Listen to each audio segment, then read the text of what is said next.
Oh, okay. Hi, it's Johanna Cox with That'sJustSmart.com again, and we're talking about the APS proposed tax increase. Today, my guests are Janice Arnold-Jones and Frank Ruvolo, people who need no introduction, and if you're following us, you've heard their wonderful background already. We brought them back on the show to discuss one other issue about the APS tax proposals. Again, as you know, there's 3 questions that are being proposed. This election's really unique. For those of you that were in New Mexico or the United States, back in November, we had a major election. There were several months of campaigning. People went back to voting locations and filled out ballots. Some did, you had to register to vote. There were absentee ballots. There was a lot of process that went into the November election that we just finished. This APS election, though, is a little bit different. Starting today, January 8th, these ballots with the 3 questions are being mailed out, and the responses are being mailed back. It's a very quick turnaround. They have to be returned by February 5th, so it's a little less than a month.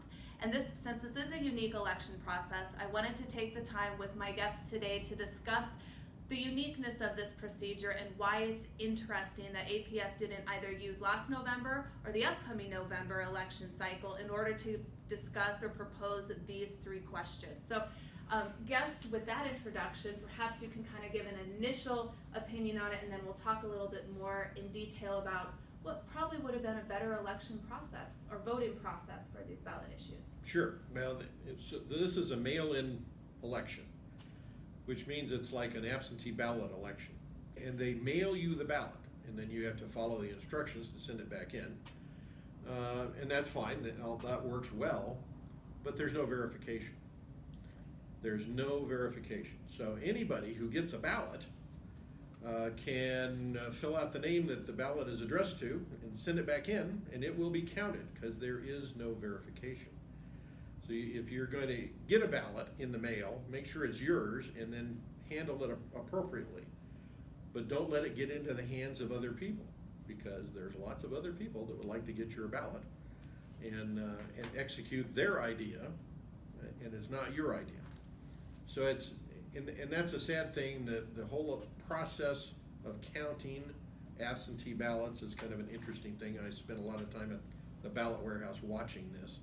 But there is no verification for the signature that's on the ballot. Janice?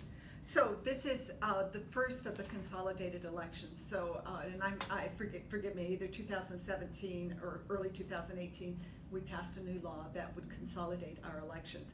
And the entity, APS, instead of conducting its own election, either had to be on the ballot in November, or they could conduct a mail-in election. And I'm sure that the reason that they are doing this is, you may remember that APS, our school elections, were always held in February, specifically by Constitution, so women could participate. Oh, that's nice of them. That's right. And so kind of, but the truth is they averaged between 6 and 7% voter turnout. So they're expecting about 25% voter participation here. So here are 2 things to think about. One is, it is the voter's responsibility to update their voter registration address. Now, I can tell you as a candidate that the voter registration addresses are about 40% wrong. If you do not proactively go to the Secretary of State's website and update your address, your ballot will be sent wherever you registered. And the truth is that whoever is there, if they see it and they know what it is, they can vote it. And while it may be a felony to do that, if nobody is verifying the signature, so what? And so how this works is there is an outer ballot, and then there's the end that has your signature on it. Once that outer ballot is removed, they can't check anything. So please don't allow your vote to be harvested, which is the other thing that happened in the last election, is there are entities who want to push an agenda, and they will go track you down, or they have lists of places where there are multiple people registered. They'll just be waiting for the mailman to come and drop off the ballots, and they will take them. So if you're expecting a ballot and you didn't get it, you should be able to get a provisional ballot, but I shudder to think that this is a new process. Voter integrity, election integrity in this election is absolutely at the top of the list. We have a problem. Thank you so much. Again, you can go to the Secretary of State's website. You can also go to your county clerk's office, so Bernalillo County or the part of APS that is located in Sandoval County. You can go to your clerk's office and also update it. I agree with Janice, you do have to be proactive. At one point here in the last year, I was registered under 2 different names at 2 different addresses, and it took almost 2 weeks. Ironically, that's a lot of 2s, but it took almost 2 weeks to get it sorted out, both with the county clerk's office and the Secretary of State's office.